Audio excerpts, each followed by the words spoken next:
আসসালামু আলাইকুম। আশার মিনি কিচেনে সকল বন্ধুদের স্বাগত জানিয়ে শুরু করছি। আজকে আমি নিয়ে এসেছি কাঁচকলার দারুণ একটা নিরামিষ রেসিপি, যা মাছ মাংস স্বাদকেও হার মানাবে। ছোট থেকে বড় অনেকেই কিন্তু কাঁচকলা খেতে পছন্দ করেন না, তারাও কিন্তু এইভাবে রান্না করে দেখবেন, মাছ মাংস ফেলে কিন্তু খাবেন, এতটাই টেস্টি হয় কাঁচকলার এই রেসিপিটি।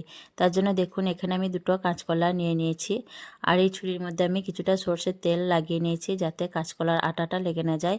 তারপর আমি দেখুন কাঁচকলা দুটোকে ছুরি দিয়ে কেটে নিচ্ছি। প্রথমে আমি কাঁচকলার মুখগুলো কেটে বাদ দিয়ে দিলাম, তারপর আমি মাঝ বরাবর কেটে কাঁচকলার খোসাটা ছাড়িয়ে নিচ্ছি। আর কাঁচকলার মধ্যে কিন্তু প্রচুর পরিমাণে ভিটামিন থাকে, আয়রন থাকে, যা আমাদের শরীরের জন্য খুবই উপকার। আর অনেক ছোট বাচ্চারাই কিন্তু কাঁচকলা খেতে পছন্দ করেন না, আবার বড়রাও অনেকেই কাঁচকলা খেতে পছন্দ করেন না। তো আমি যেভাবে কাঁচকলার রেসিপিটা বানাচ্ছি এইভাবে একবার বানিয়ে দেখবেন, সকলে কিন্তু খেতে খুবই পছন্দ করবে। কাঁচকলাগুলো দেখুন আমি মাঝ বরাবর কেটে নিয়ে মোট 4 ফালি করে কেটে নিয়েছি, ডুমু ডুমু করে। এইভাবে করে কাঁচকলাগুলোকে আমি সবই কেটে নেব। আর এইদিকে আমি একটা বাটির মধ্যে হলুদ আর কিছুটা সর্ষের তেল পানির মধ্যে দিয়ে দিয়েছি, এতে করে কাঁচকলাটা কালো হয়ে যাবে না।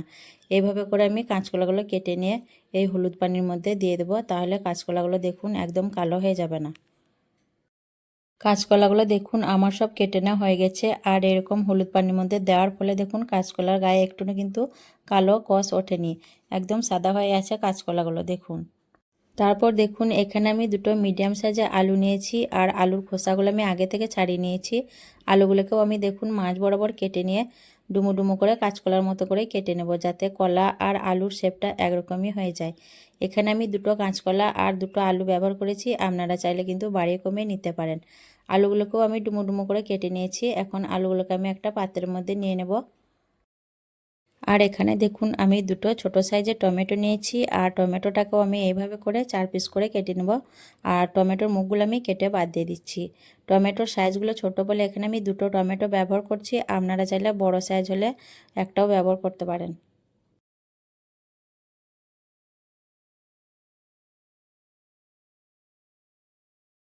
এখানে দেখুন আমি একটা বাটির মধ্যে 100 গ্রাম ভাঙা ছোলার ডাল 4-5 ঘন্টার মতো ভিজিয়ে রেখেছিলাম। দেখুন ভালোভাবে ডালগুলোকে ধুয়ে আর পানিটা ঝরিয়ে নিয়েছি। এখন আমি একটা মিক্সার কাপের মধ্যে ডালগুলোকে নিয়ে নেব। আর এই রেসিপিটা আপনারা চাইলে মসুর ডাল, মুগ ডাল, যে কোনো ডাল দিয়ে বা মটর ডাল দিয়েও বানিয়ে নিতে পারেন। তো আমি এখানে ছোলার ডাল ব্যবহার করেছি। তো ডালগুলোকে আমি মিক্সিং জারের মধ্যে নিয়ে নিলাম। তারপর আমি এখানে দিয়ে দিচ্ছি দুটো শুকনো লঙ্কা, আর দিয়ে দিচ্ছি দেখুন পরিমাণ মতো আদা দিয়ে আমি এগুলোকে একটা মিহি পেস্ট বানিয়ে নেব। ডালের পেস্টটা বানিয়ে নেওয়ার পর দেখুন আমি একটা বাটির মধ্যে নিয়ে নিয়েছি। এর মধ্যে আমি কিছু শুকনো উপকরণ ব্যবহার করব, তার জন্য আমি একটা বাটির মধ্যে পেস্টটাকে নিয়ে নিয়েছি। এখন আমি এর মধ্যে দিয়ে দিচ্ছি 4 চামচে 1 চামচ চালের আটা, পরিমাণ মতো নুন, পরিমাণ মতো হলুদের গুঁড়ো, পরিমাণ মতো কাশ্মীরি লাল লঙ্কার গুঁড়ো, পরিমাণ মতো জিরে গুঁড়ো, আর দিয়ে দিচ্ছি কালো জিরে খুব অল্প পরিমাণ। আমি হাত দিয়ে খুব ভালোভাবে ফেটিয়ে মেখে নেব। আর এখানে চালের আটাটা দেওয়ার কারণে বড়াগুলো কিন্তু ভাজার সময় খুব ভালো মুচমুচে হবে। আর ডালের পেস্টটা যত ভালোভাবে ফেটিয়ে মেখে নেবেন বড়াগুলো কিন্তু ততই ফুলকো হবে। ডালের পেস্টটা দেখুন আমি খুব ভালোভাবে ফেটিয়ে মাখিয়ে নিয়েছি। এখন আমি এটা সাইডে রেখে দিয়ে রান্নার দিকে চলে যাব।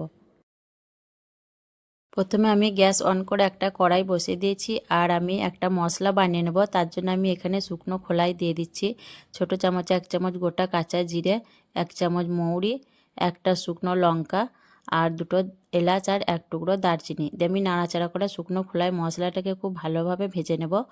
আর কাঁচকলার এই নিরামিষ রেসিপিতে এই মশলাটাতে স্বাদটা খুব ভালো হবে। তো এইভাবে করে মশলাটা ভেজে নেবেন। তো মশলাটা ভালোভাবে ভেজে নেওয়ার পর আমি গ্যাসটা অফ করে দিয়ে এটা শিলে আমি বেটে নেব। দেখুন মশলাটা আমি ঠিক এইভাবে করে ভেজে নিয়েছি। এখন গ্যাসটা অফ করে দিয়ে আমি কড়াটা নামিয়ে নেব। কড়াইয়ে আমি পরিমাণ মতো সর্ষের তেল গরম করে নিয়ে একে একে আমি বড়াগুলোকে দিয়ে দিচ্ছি গরম তেলের মধ্যে। আপনারা চাইলে কিন্তু চামচ দিয়েও তৈরি করে নিতে পারেন, আমি হাত দিয়েই বড়াগুলোকে দিয়ে দিচ্ছি। আর এক বেচাই আমি সব বড়াগুলোকে দিয়ে দেব।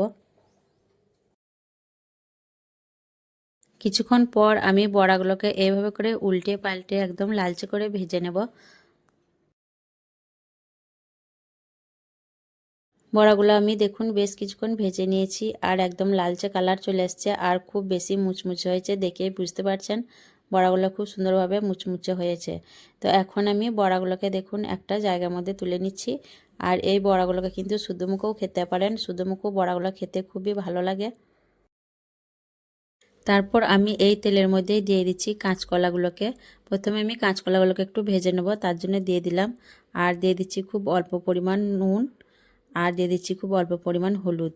দিয়ে আমি নুন আর হলুদ দিয়ে কাঁচকলাগুলোকে 2-3 মিনিটের মতো ভেজে নেব। কাঁচকলাটা একটু ভেজে নিলে খেতে খুবই ভালো লাগবে রেসিপিটা, তার জন্য আমি কাঁচকলাটা দেখুন 2-3 মিনিটের মতো ভেজে নিচ্ছি। কাঁচকলাগুলো আমি 2-3 মিনিটের মতো ভেজে নিয়েছি দেখুন। এখন আমি কাঁচকলাগুলোকে একটা বড় জায়গার মধ্যে তুলে নিচ্ছি। তারপর আমি এই তেলের মধ্যে দিয়ে দিচ্ছি কেটে রাখা আলুগুলোকেও আমি একটু ভেজে নেব, তার জন্য তেলের মধ্যে দিয়ে দিলাম।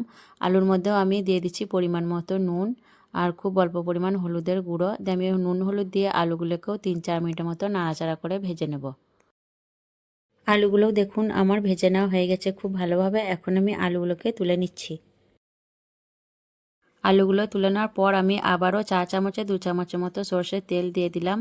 আর দিয়ে দিচ্ছি একটা তেজপাতা, একটা শুকনো লঙ্কা আর ছোট চামচে 1 চামচ গোটা কাঁচা জিরে। দিয়ে আমি নাড়াচাড়া করে ফোড়নটাকে খুব ভালোভাবে ভেজে নেব। ফোড়নটা ভালোভাবে ভেজে নেওয়ার পর দিয়ে দিচ্ছি কেটে রাখা টমেটোগুলো। টমেটো দেওয়ার পর আমি একটু নাড়াচাড়া করে নেব যাতে টমেটোটা একটু গলে যায়। টমেটোটা দেখুন কিছুক্ষণ নাড়াচাড়া করে নেওয়ার পর খুব ভালোভাবে গলে গেছে। এখন আমি এর মধ্যে দিয়ে দিলাম 4 চামচে 1.5 চামচের মতো আদা বাটা। আমি একটু নাড়াচাড়া করে মিশিয়ে নেব। আদা একটু নাড়াচাড়া করে নেওয়ার পর দিয়ে দিচ্ছি আমি এখানে যে মশলাটা বেটে রেখেছিলাম, শুকনো খোলায় যে মশলাটা ভেজেছিলাম সেই বাটা মশলাটা দিয়ে দিলাম। তারপর আমি বাটিটা ধুয়ে অল্প পানি দিয়ে আবারও খুব ভালোভাবে মশলাটাকে আমি কয়েক সেকেন্ড নাড়াচাড়া করে নেব। তারপর আমি এখানে দিয়ে দিচ্ছি 1/2 চামচ হলুদের গুঁড়ো আর 1/2 চামচ কাশ্মীরি লাল লঙ্কার গুঁড়ো কালারের জন্য দিয়ে দিলাম। এখানে আমি আর ঝাল ব্যবহার করব না, তার জন্য গুঁড়ো লঙ্কা দিলাম না। আপনারা চাইলে কিন্তু এখানে গুঁড়ো লঙ্কা ব্যবহার করতে পারেন, ঝালটা অবশ্যই নিজেদের পছন্দ অনুযায়ী দিয়ে দেবেন। আমি নাড়াচাড়া করে খুব ভালোভাবে মশলাটা কষিয়ে নেব। মশলা ভালোভাবে কষে নেওয়ার পর এখন আমি দিয়ে দিচ্ছি ভেজে রাখা আলু আর কাঁচকলা। আলু আর কাঁচকলা দেওয়ার পর আবারও আমি 3-4 মিনিটের মতো মশলার সঙ্গে আলু কাঁচকলাটাকে ভালোভাবে কষিয়ে নেব। এতে করে ঝাল মশলাটা আলু আর কাঁচকলার মধ্যে খুব ভালোভাবে ঢুকে যাবে। আলু আর কাঁচকলা দেখুন আমি খুব ভালোভাবে কষিয়ে নিয়েছি। ভালোভাবে কষে নেওয়ার পর এখানে আমি দিয়ে দিচ্ছি ঝোলের জন্য পানি। আর এই রেসিপিটা কিন্তু ভাত রুটি সব কিছু দিয়েই খেতে পারবেন। আমি ভাত দিয়ে খাবো তার জন্য একটু ঝোল ঝোল করব। আর তাছাড়া এখানে বড়াগুলো ব্যবহার করব। বড়া দিলে ঝোলটা অনেকটাই টেনে যাবে, তার জন্য আমি পানিটা একবারে বেশি করে দিয়ে দিলাম ঝোলের জন্য। ঝোলটা অবশ্যই কিন্তু একবারেই দিয়ে দিবেন, দুবারে দিতে গেলে কিন্তু তরকারির স্বাদটা খুব বেশি ভালো হবে না। তো পানিটা দেখুন আমি একদম বেশি করেই দিয়ে দিলাম, দিয়ে নাড়াচাড়া করে খুব ভালোভাবে মিশিয়ে নিচ্ছি। ভালোভাবে মেশানোর পর আমি ঢাকনা ঢেকে দিয়ে 5 মিনিটের মতো হতে দেবো। 5 মিনিট রান্না করানোর পর আমি ফিরে এলাম, দিয়ে দেখুন একটু নাড়াচাড়া করে দেখে নিচ্ছি আলুগুলো খুব ভালোভাবে সেদ্ধ হয়েছে কিনা। তো আলুগুলো দেখুন 8% মতো সেদ্ধ হয়ে গেছে আর কাঁচকলাটা কিন্তু ভালোভাবে সেদ্ধ হয়ে গেছে। এখন আমি এর মধ্যে দিয়ে দেবো ভেজে রাখা বড়াগুলো দেওয়ার পর আমি আবারও নাড়াচাড়া করে মিশিয়ে নিয়ে ঢাকনা ঢেকে দিয়ে আরও 4-5 মিনিটের মতো রান্না করে নেব।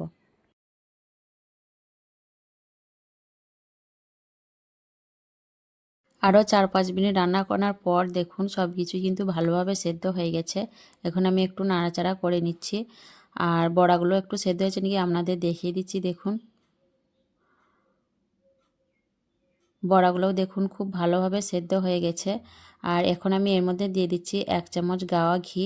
নিরামিষ রেসিপিতে একটু গাওয়া ঘি দিলে ফ্লেভারটা খুব ভালো হয় খেতে। আর এখানে আমি 1 চামচ চিনি ব্যবহার করেছিলাম, ভিডিওটি স্কিপ হয়ে গেছে তার জন্য আমি বলে দিলাম। নিরামিষ রেসিপিতে একটু চিনি ব্যবহার করলে খেতে খুবই ভালো লাগে। আমি দেখুন নাড়াচাড়া করে ঘিটা মিশিয়ে নিচ্ছি।